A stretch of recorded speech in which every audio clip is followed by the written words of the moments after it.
Hello and welcome to episode 118 of the Take a Pull podcast with Andy Cummins and Declan Carroll. I'm back after a short little hiatus, and look, Luke unsurprisingly filled in pretty well in my place. A couple of winners there on top 117, so fair play to you. Dec, how are things? How are you? All good? Yeah, good. You left me in charge of the controls on Monday night, and I with a few people giving out. So we've lowered the music a little bit, but the music's going nowhere, for the record. It's a bit more subtle though. Yeah, it's just a little bit more subtle.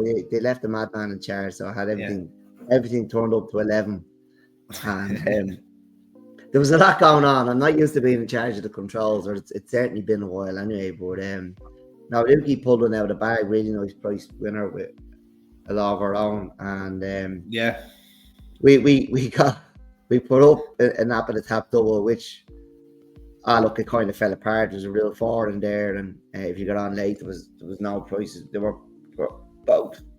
One of them was winners though. Winners. Yeah, one of them short, and the other one was a large enough real four. But we had a good time anyway.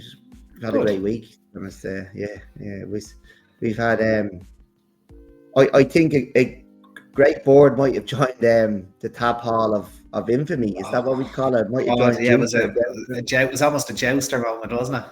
She came to win. Well, she's now just being touched off when we've put her up, and I'm sure a lot of people just followed her in the next day, which was today, rightly so. She was probably coming to win. Yeah. And thankfully she got up. Thankfully she's okay, but certainly, the infamous great board. She's in the Tap Hall of Infamy. But other than that, I 2 days at Punchestown, and thoroughly enjoyed both. And it's I love this time of year.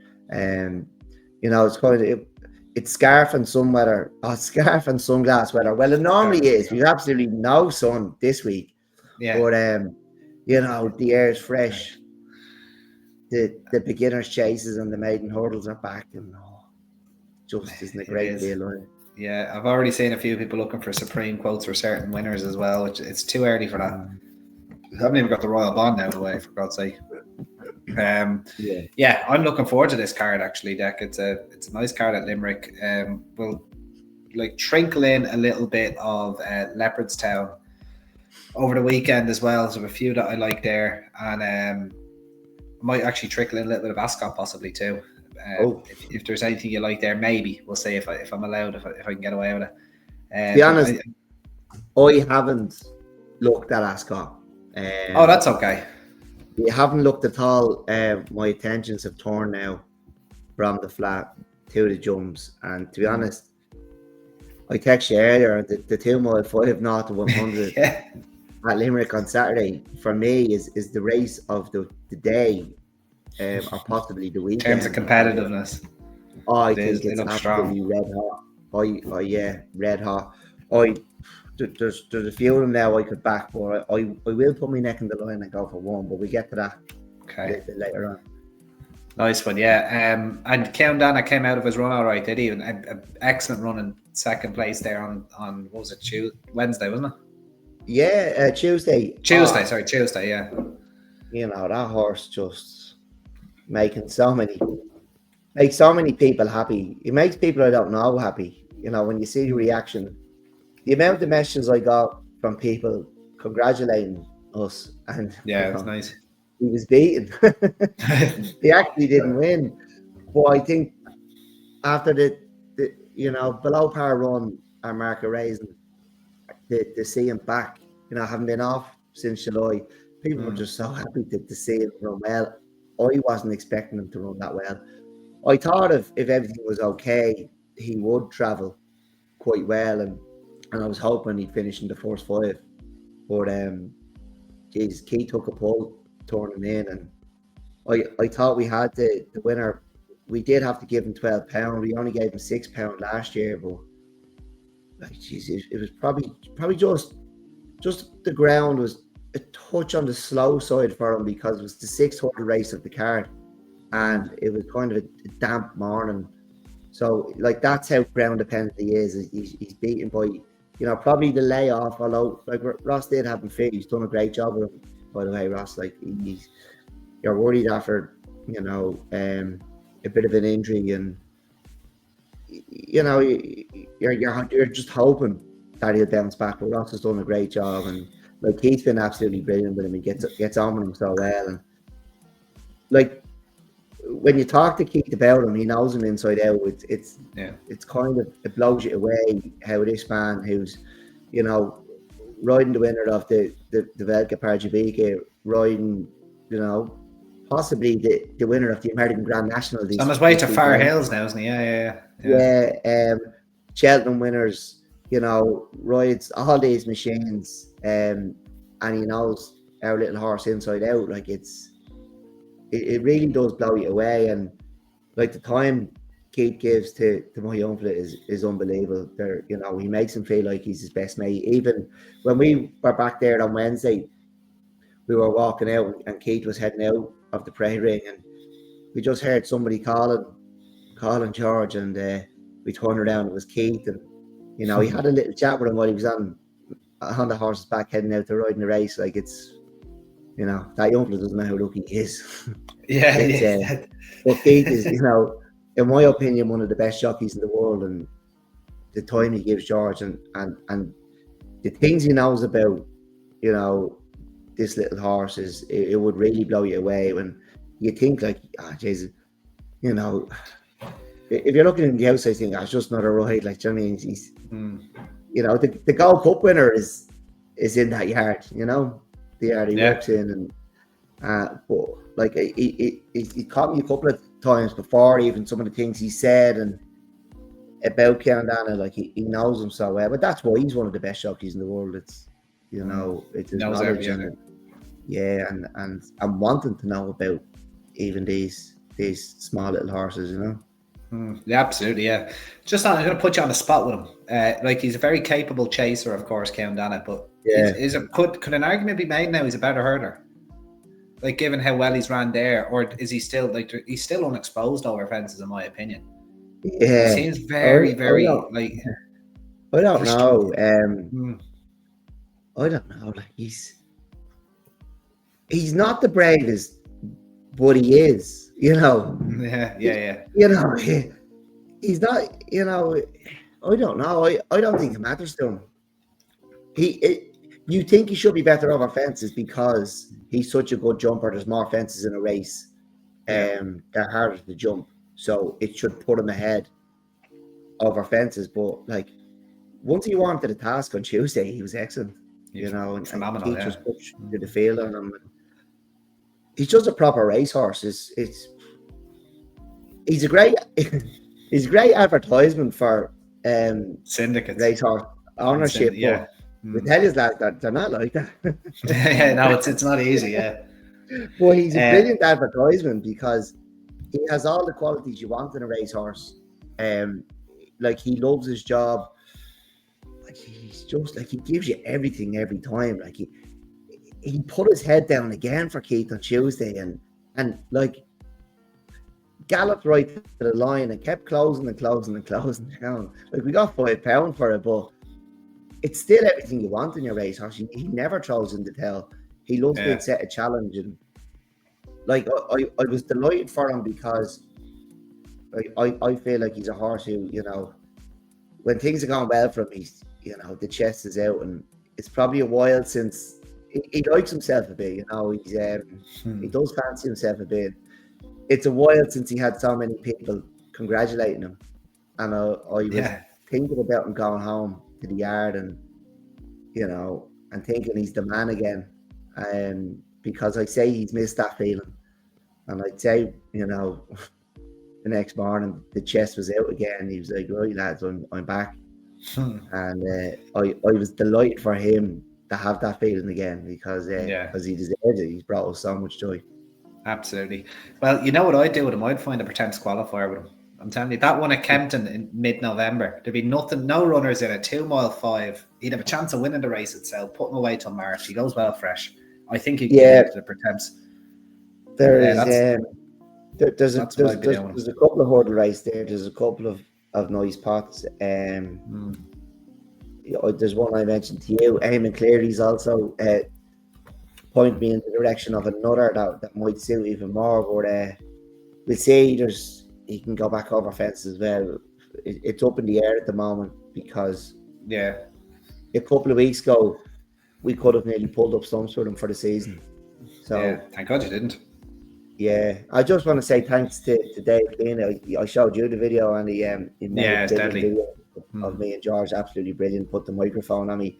It was just a bit of quick thinking by Dave. He's good at what he does, like, and that shows he's good at what he does. So I just want to say Dave's probably not listening, but thanks very much, Dave. It was brilliant, and it's you have all these moments, and then it's not captured, and you're living in your memory, and they're brilliant. But this one was captured, so it's something we'll have forever.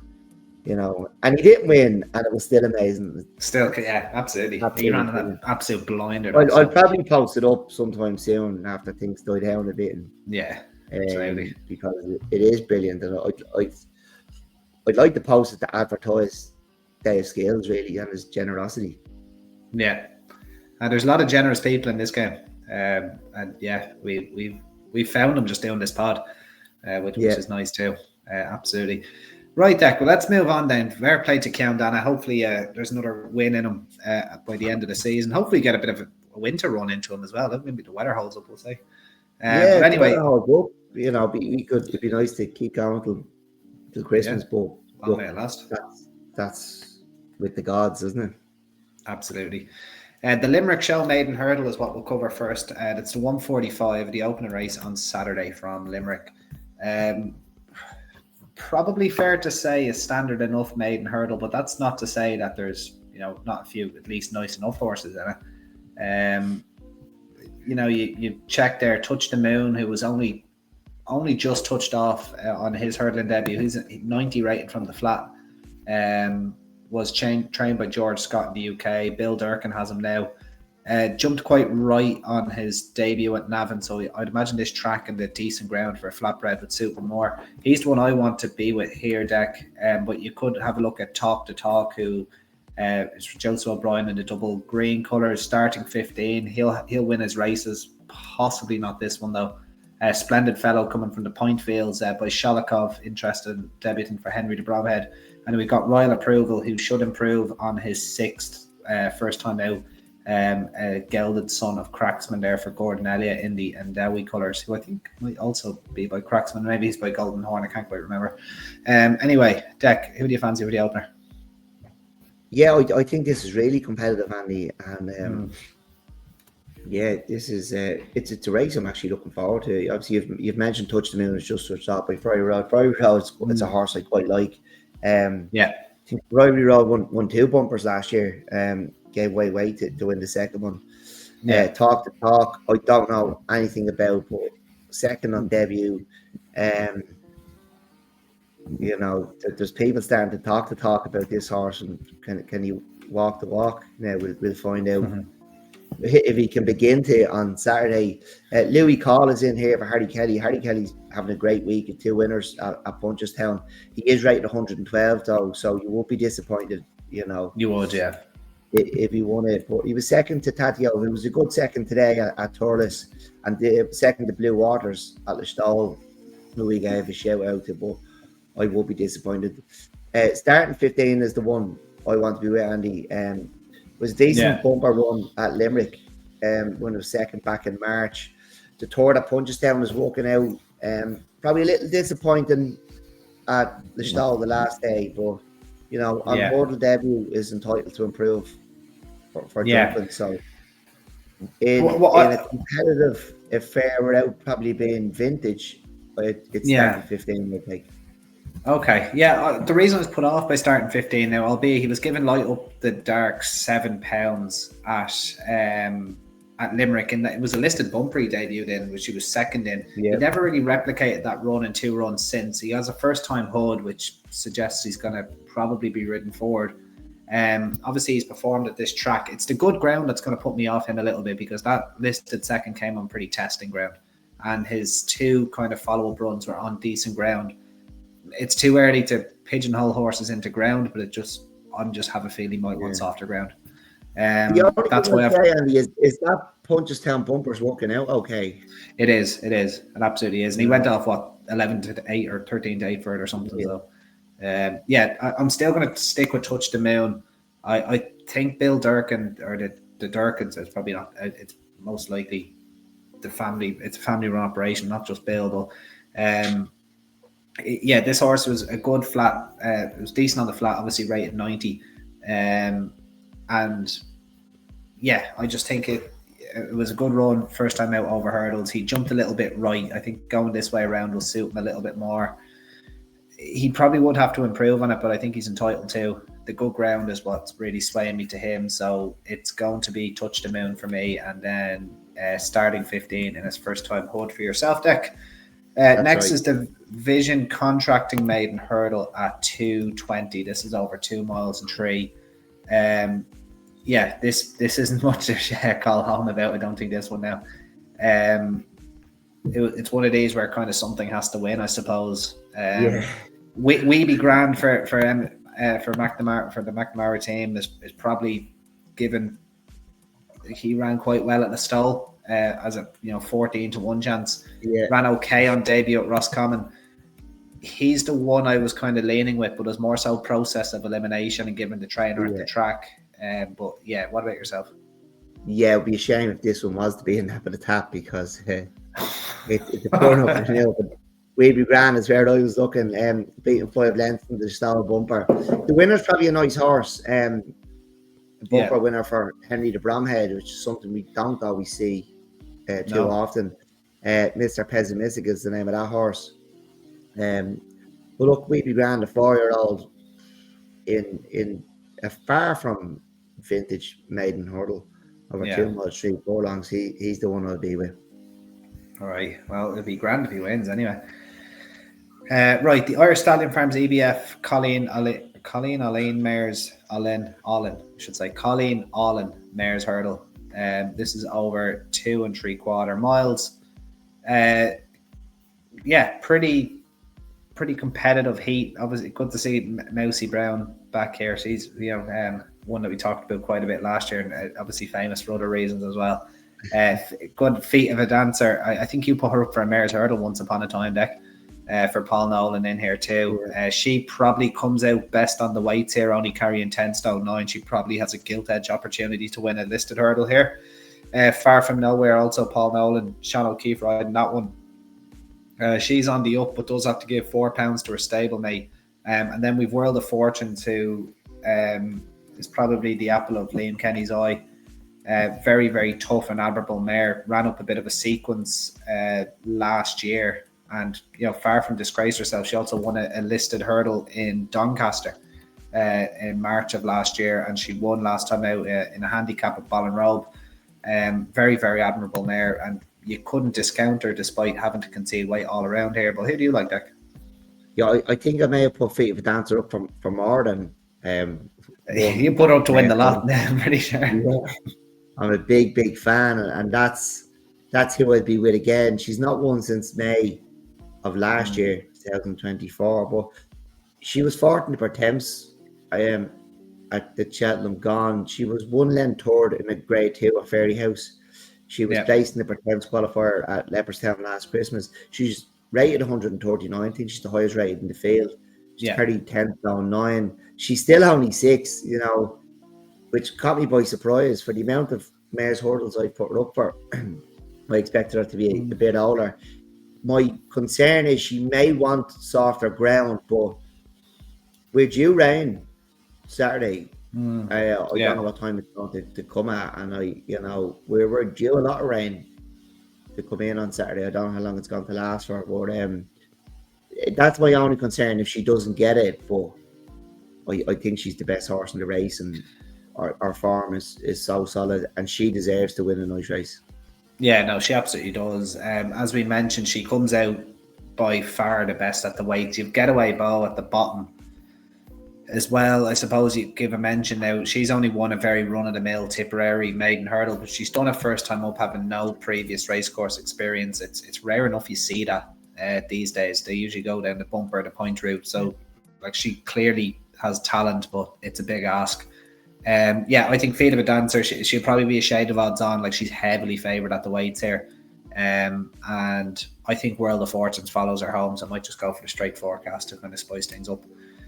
The half three deck is the Tote Guarantee, never beaten by the SP because we are the SP novice hurdle. Right, let's see. Now 2 mile 5.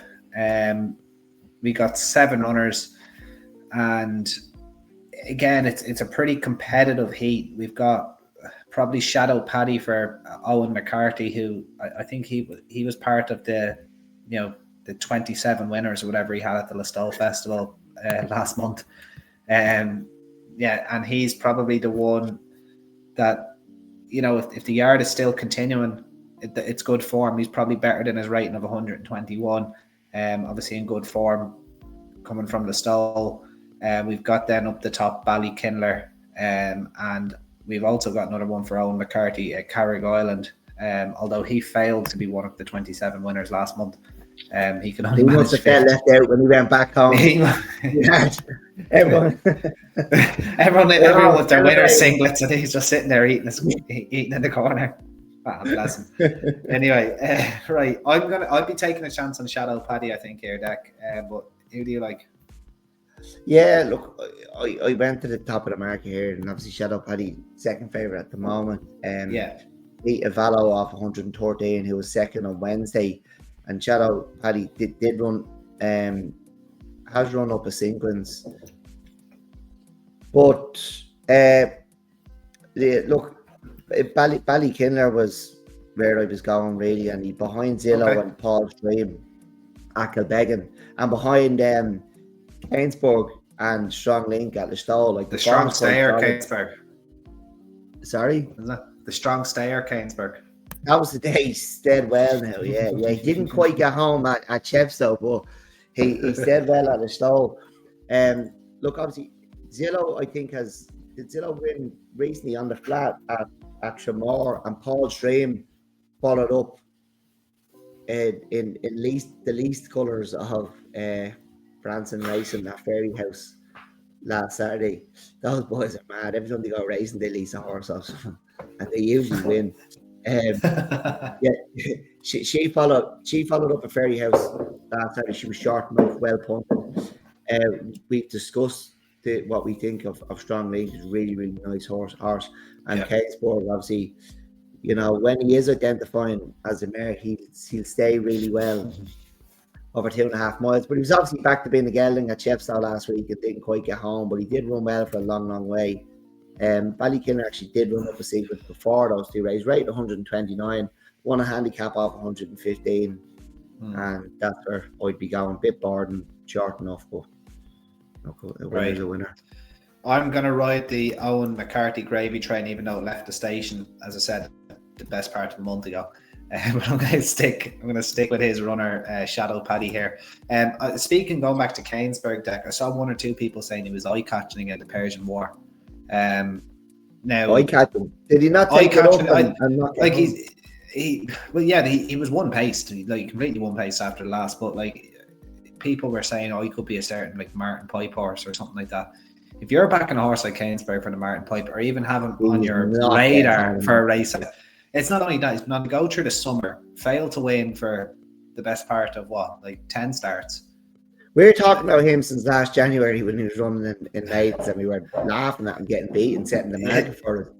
Like, you don't have to have it. You don't have to find a horse for Cheltenham now. Like, there will be more horses out. Like, it's like, I spoke about him first, but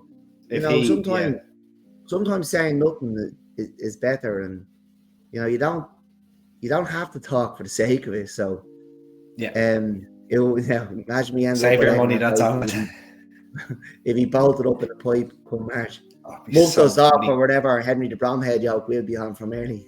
Yeah, we'll be on some Henry de Bromhead out 33s down as of the last 2 years. Jesus, I'm still getting PTSD over that. Right, 4 o'clock. The Master Chef's Classic Handicap Hurdle is what's next, Deck. And this, I don't think is, no, you're not 100s next. But this is a lovely introduction. It's a strong enough race too. Yeah. it's a nice one to lead us into for the grade. I should say for the grade. We'll take a toe off this race and to lead us into to pull us into the next one. But go on, take it away. Who do you like? Well, look, I obviously, first of all, I think L'Angelo de Palma is quite interesting. Had his first run for Eric McNamara at Listowel. I'd been training in Britain before that. Didn't have the best to run around, and I think the horse going to improve. Only a 4-year-old, but there's two that it's going to be interesting to see what way the market goes and what way people punt this, because Weston was well punted last Saturday at Fairyhouse. Well punted from full figure, I think, into short enough favourite for a handicap like that.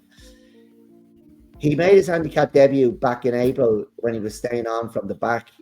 He's hasn't ran over a hurdle since, but he's fifth in the flat. So he did look a good thing last Saturday. He looked really, really obvious, and obviously people didn't miss that. But I just thought I'd back him the next time he runs when he was, I actually missed the price. There was one other in the race that there was another one. I might put a tweet up there. There was another one in the race that caught my eye as well, and it was kind of him and Han. I did miss the price mess, but when he was pulled, I thought next day I'll just back him. But I'm actually going to go with Matt Connor here. Thought Matt Connor was an eye catcher.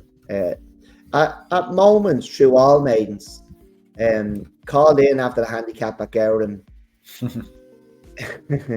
Obviously, jockey was riding to instructions, and the trainer confirmed that. I think if Keith wasn't in America, he'd be riding this, and I'm kind of glad he is in America, because we might get an extra point or two out of it. But in a really, really interesting race, it's Matt Connor from Andy. Matt Connor. Okay, I'm going to take a very speculative chance, right? And it's based... Do you remember the horse Your Honour? Yeah, James Nash. Yeah. You might recall he won a valuable enough hurdle at Limerick at Christmas time, and he was backed from oblivion, like 25s, 33s into like 9-2. Yeah. I'm just wondering now, I'm probably have my tinfoil hat on here, but Arthur's Victory, a mare who ran only 4 days ago, you've probably seen her run. I think she ran Punchestown. She ran okay. She was beaten 6.5 lengths as a 25-1 poke. Tried to make a bit of headway after, I think, the third last, and then just kind of faded out of it. It was a quiet enough run, but it wasn't the worst of runs. It wasn't the worst run you'd ever see.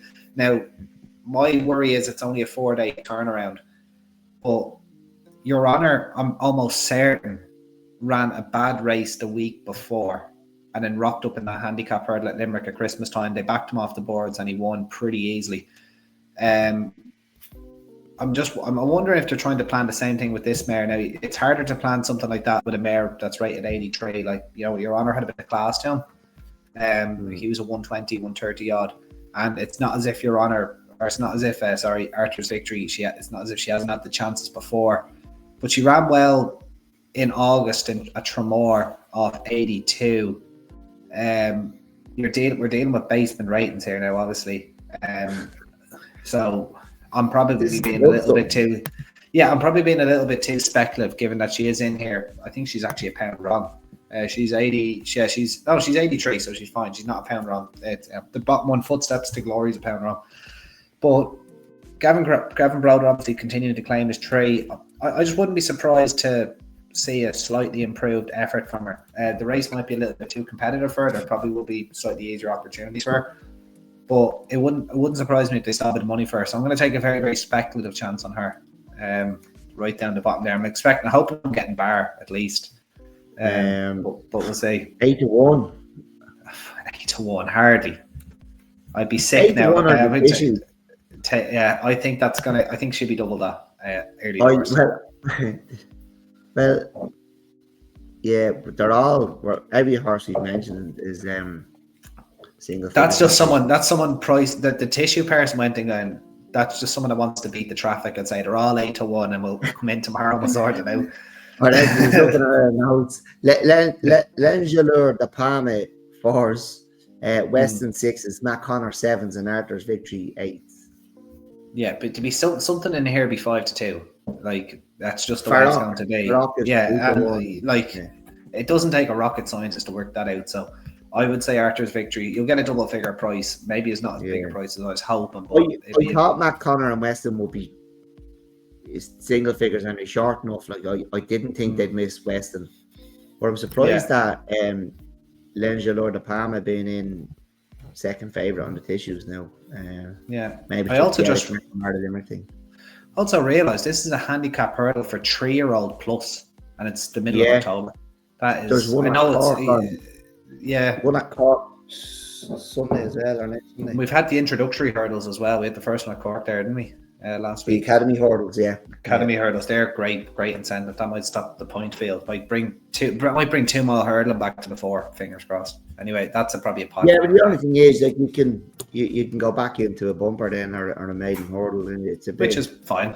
I think once it's an education, our horses at this young age, championship races shouldn't be the aim. It's educating them. That should be the aim, in my opinion. But look, again, and I agree with you about the hurdling division probably needs it as well.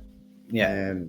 You know, we need people breeding hurdlers or at least getting them to jump hurdles well at pace, because it's something the division has been lacking. Like 100%. You know, horses coming from the point to point field and running the champion hurdle is, you know, you know, I think the division has suffered just because of the sales side of the point to point field. Yeah, well, look, if you're in the business, you'd be stupid not to at the same time. You know. Right. Of course, Absolutely. It's all about making money at the end of the day. Right, Deck, the main event for you at 4:30 is the beautiful Not to 100, the Master Chef's Golden Veil handicap hurdle. Unsurprisingly, a big field of 18 and your 3 reserves. Look, I'm not even going to speak about this. I'm just going to let you take this away, because you said you had 3 or 4 and you whittled it down to 1, so go on. Yeah, look, there's 4 I give a chance. I wouldn't be surprised if any of them won, and I'm not. I have put me neck of the line. I'm going to pick one, but I'm not suggesting you follow me in. You can make your own mind up on this one, because it's really, really competitive. This race really got me excited. I was going to the field. I was like, oh, another one. Like, it was getting better and better. So, you know, there's 3 of them are mares as well, which we seem to we love talking about mares in the show. Wild Monday, she was second on a handicap debut, staying on over 2 miles at Sligo. She's up to 2.5 here. She got £3 for that, and it's probably, you know, helped make my decision. She has been entered over similar trips to this and been in on another recently since her last run. But hopefully they get hopefully they do take their chance here, because I think it'll really add to the competitive of the racing. It's sort of race, you could see a lot of gambles in this, and it could be like that race that down Royal on Stevens' Day, where, you know, the marker opens up on the everything's fancy, and there's about 6 different gambles of the race. I think we could see money for a good few of these. Hey Baby, another mare. She took the race up early it was here at Limerick on her handicap debut, and then she was probably beat by inexperience the next day. She got a quiet enough run now the last day, and I think she'll go close. Rhythmic Tune, I actually backed him last week. I'm not sure if I spoke to you about it, but he ran a great race, had no form before. He was fancied enough now. He was back from, he might have been available at 33s the night before, went off about 10s. He was beaten 11 lengths by Jadil. And Jadil was the horse who was second at Navan. And we've spoken about her a good bit. Rhythmic Tune has actually been dropped £1. And I think that's really, really interesting. But the one I'm going to go for is White Wine Wednesday off 93. What a name. Yeah, it's a great name, man. White Wine Wednesday. Go on. She's a point-to-point winner. She stayed on strongly. She was actually in that race. She was in the race at Navan. Jadil was second. She stayed on well, but she was no match for the first 2. It was Scepter Doyle was the horse that won, George Kingston. She was beaten 16 lengths in the maiden on Saturday, but I think that might have been an all right mare's maiden. Like, you know, I'm not saying any of them are going to Cheltenham or anything, but you know, it was they're nice enough horses. I think you get a lot of fun following the horses who ran in that race, or certainly the first four. I've already mentioned she was taught to Septa Doyle and Jadale. Jadale followed up, winning that race. That Rhythmic Tune was towed in, beating 11 lengths. She was only 8 lengths behind Jadale at Navan that day. She's the one I'll take in this. If she was to be a non-runner, I'll jump onto Rhythmic Tune. Or when I'm doing the Venezuelan, I might play them both. But she's the one I'll take as the winner here. Very good.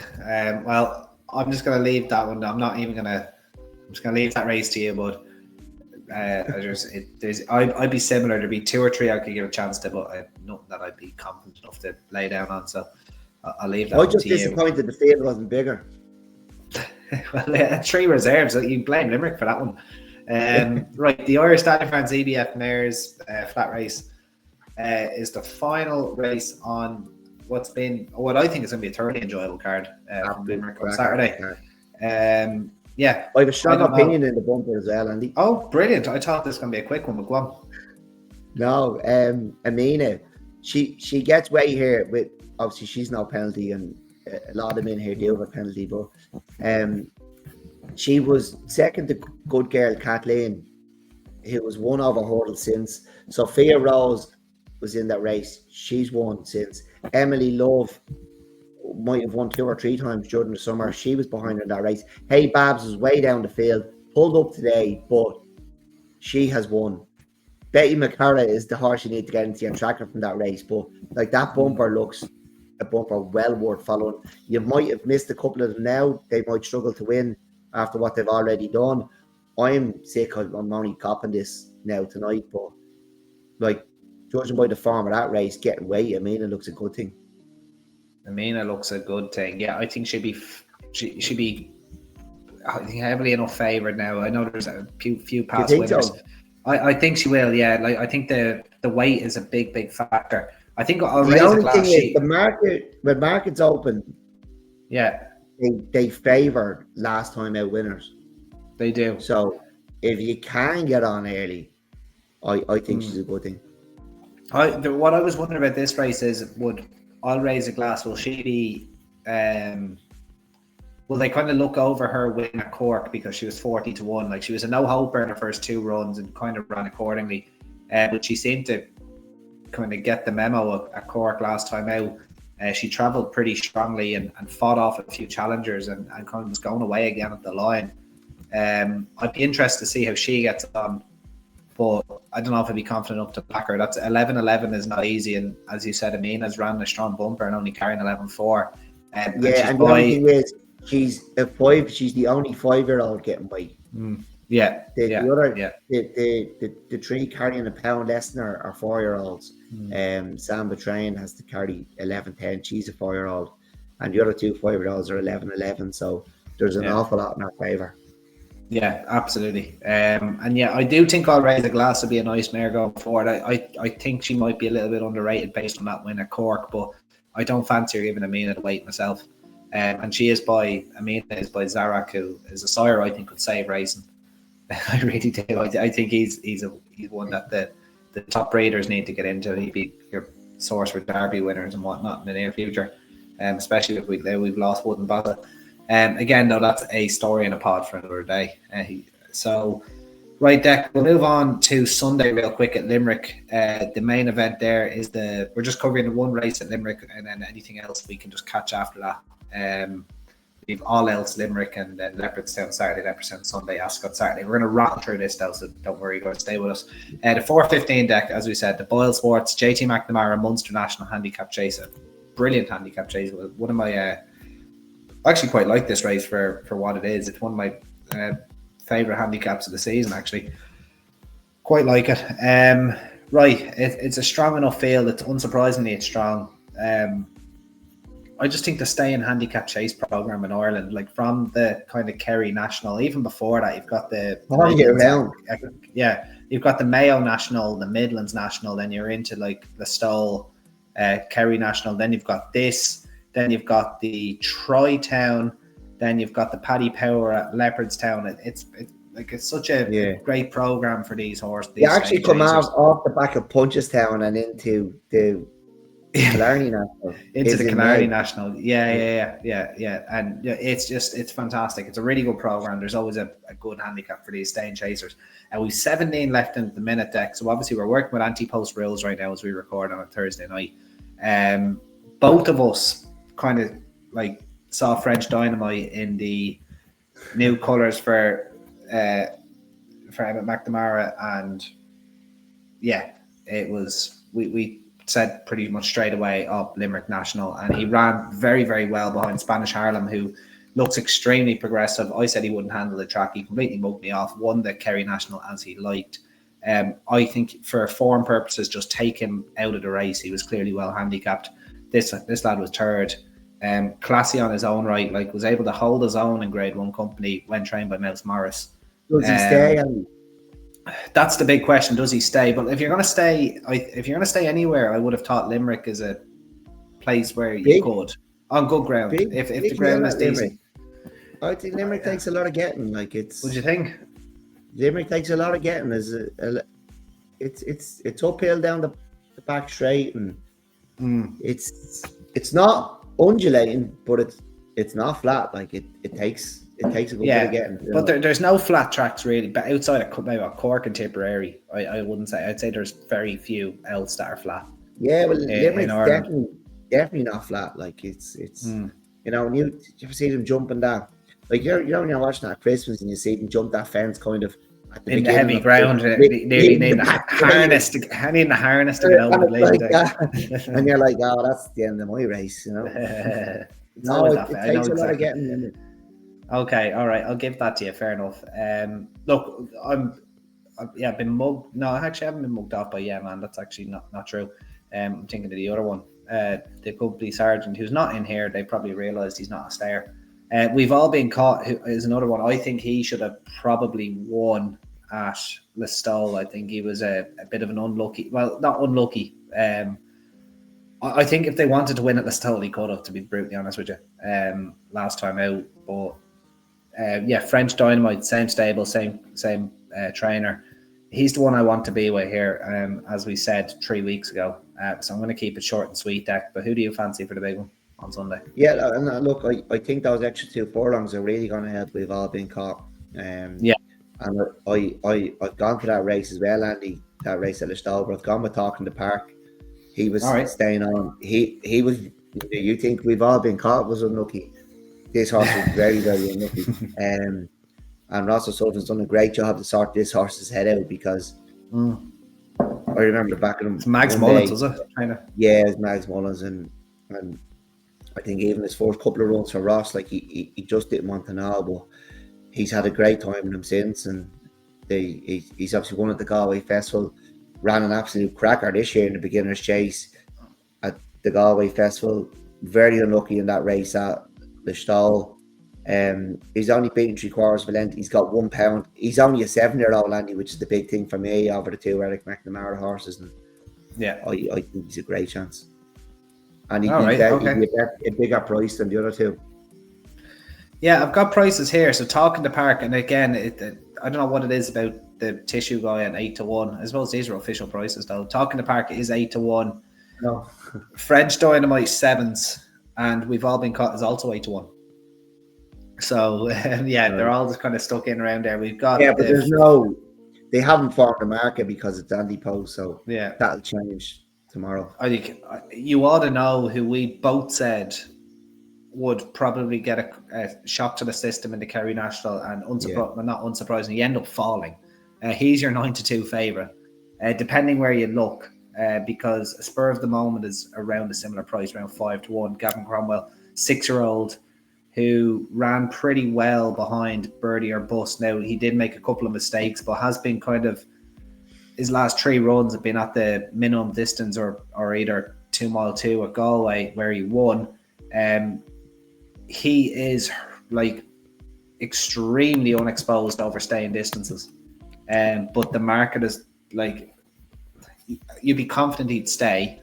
but the market's telling you that was priced basically around 5-1. I don't know if I take 5-1 with the jumping issues he showed last time out, albeit those jumping issues were over 2 mile 1, and he steps up to 3 miles. He's up in class, and they're not going to hang around here, I wouldn't say, which is why I'm sticking with French Dynamite. You could give stamina queries. I do fully take that, but he's a 10-year-old now. He was one time high class. Like, he went off single figures for a Ryanair once upon a time, I'm pretty sure. And has mixed it with some very, very good horses. And I would imagine the moment he was sold to this yard, this was the plan for him. So it would be French Dynamite for myself and Talking the Park for you, Dak, is that? Yeah, you going French Dynamite over We've All Been Caught? I'll probably back them both. Like, admittedly, on the podcast, I will back them both, but I'd only be celebrating French Dynamite as a winner for the pod. Right. I only got a feel French Dynamite. Yeah, exactly. No, I likely will back them both, but I don't want to be, giving myself two cards, but it'll be French Dynamite, I think. Yeah. Right. Yeah. Right. All else Limerick deck. Is there anything else you like on Sunday from Limerick? Haven't looked. I might be down there. I'm strongly thinking about heading down. I was down there last year, and it's I haven't looked at the rest of the card, but I will. And if there's anything I really, really fancy, I'll put it up. Yeah, well, I'll be getting rid of the last pieces of cardboard here, I think, and so it won't be any trips to Limerick for me. And Jesus Christ, I could do with a winner or two after looking at the price of blinds and stuff like that. Anyway, right, I'll jump really quickly to Leopardstown. I don't know if you have anything here, Dak. I won. You've won. All right. Well, I'll leave that with you, because there's even some jockeys I won't even talk about. Like, some jockeys, Aidan O'Brien's just pulling, like the way Willie Mullins will pull a novice hurdler out of the sofa. Aidan O'Brien's pulling some jockeys out of the sofa with some of the bookings this weekend at Leopardstown. But anyway, who do you like at Leopardstown? Yeah, and the Killavullen Stakes, the 420. It's a horse I've mentioned to you a few times, Andy. It's Spangled Sands. Yeah. He's a horse I like since I've seen him make his debut at Galway, when he set on really, really well. He set on to be second again at I'm not sure where it was. Was over 7 furlongs again. He was an easy winner of a maiden down at the Curragh. I would be slightly concerned that this might be a touch on the short side for him, and he'd be better stepping up. But maybe they're going to go a yard quicker or a half yard quicker here, and it'll suit him, and he'll be staying on strongly to the line. But he's a horse I really, really like. I would have liked to see him in the Beresford, but he comes here.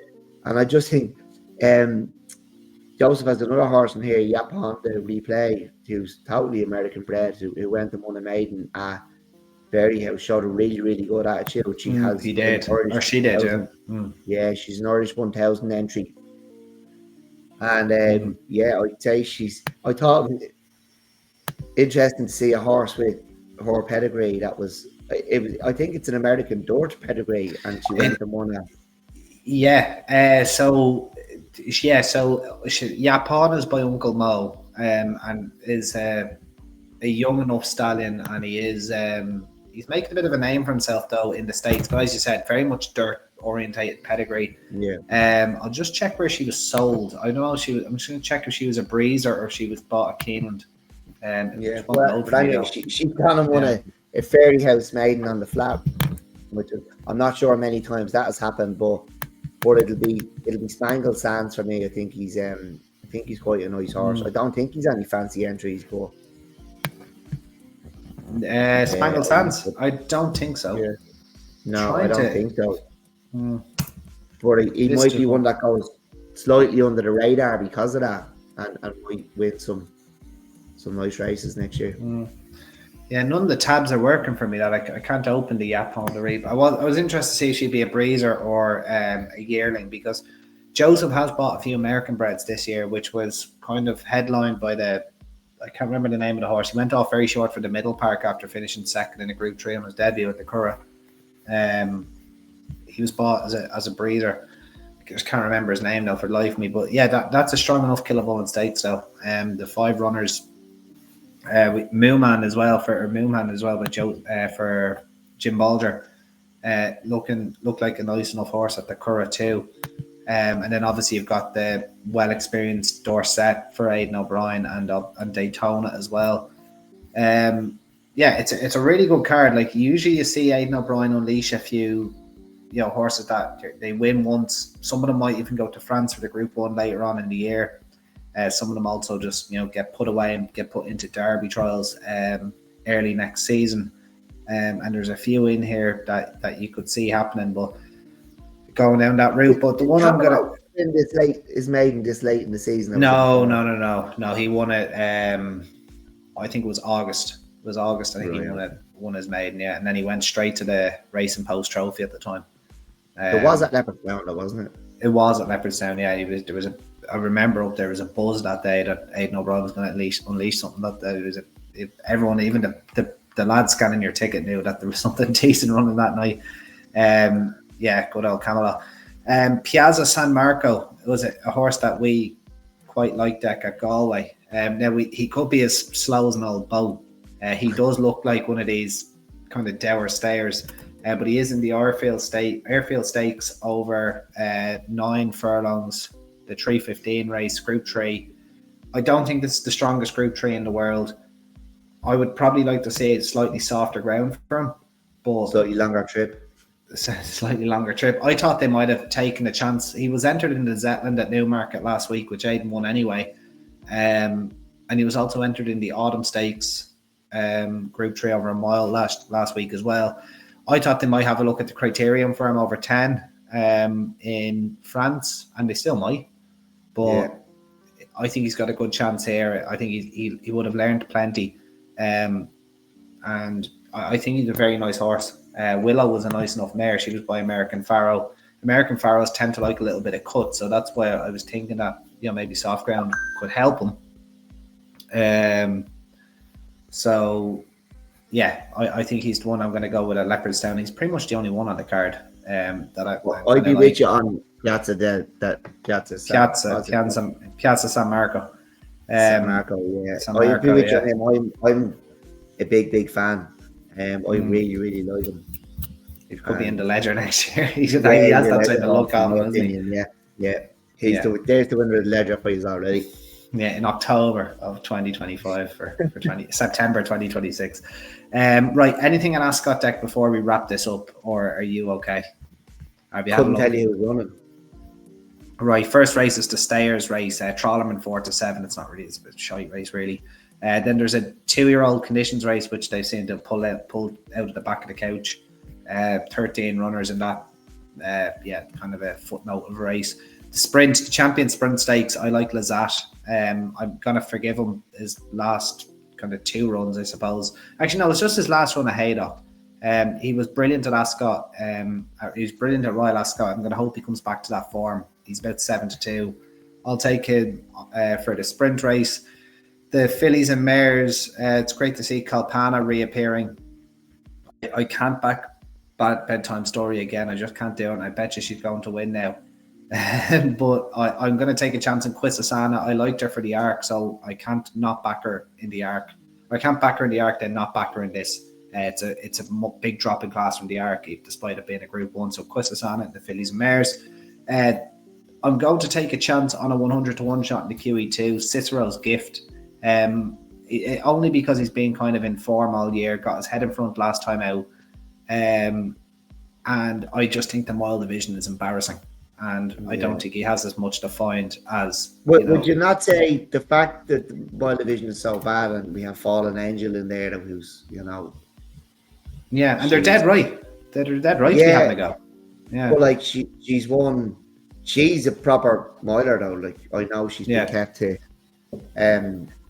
Filly and Mare Company a lot, but like she's won the major and haven't finished second in the last year. Like she would be where I'd be looking now in that race. But I won't put anyone off a 200-1 shot. Cicero's, I'm going to take a little chance on Cicero's Gift. Look, Fallen Angel, and look, you just mentioned that deck. She's won 3 Group 1s on the bounce down. She's only rated 116. I just kind of tell you, I know she's been beating her own sex, but like she's kind of only done enough as well. Yeah, no, you'd love to have her, wouldn't you? But last year she only bumped into a top class supported Fortuna, who probably didn't train on this year. She picked up a knock as well, didn't she? But yeah, she was only seen once, I think. She's going to run her race anyway. You will, yeah, and I wouldn't put you over. But yeah, Cicero's gift for me, 800 to 1 if you're looking in the right places. I think he's worth a little punt each way. And I'm going to back Delacroix on the Champion Stakes too. Great to see economics back. I hope someone has a bucket at the finish line. But yeah, and look, first, I thought that was one look there. So yeah, it's first look for Andre Fab. Lovely horse. Well, Calandigan might be a little bit overlooked.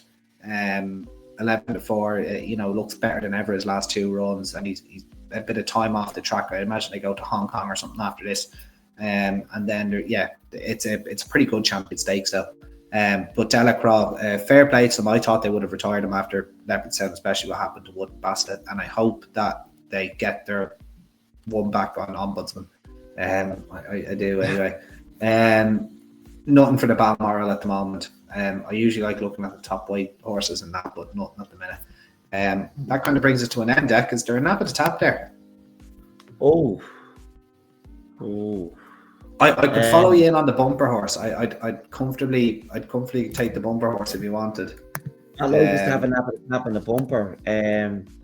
Look, I have some strong opinions in the handicaps. But look, we don't need to have a nap on the top as well. I feel like I'll go through the card. No, we both agreed on we'd be grand, but we're not going there. It was a kind of it was a process of elimination. Yeah. The handicaps are competitive, and although I fancy something that they are very competitive, but I suppose the bumper horse, looking at that form, she does, and getting the weight of the 5-year-old, she looks a good thing. Yeah, I mean, and to be honest with you, I do really fancy Touch the Moon in the opener in the maiden hurdle. I think he might be a little bit overpriced given that there's big name trainers in there. So I'm going to Touch the Moon be the one I want to get stuck into on that Limerick card on Saturday.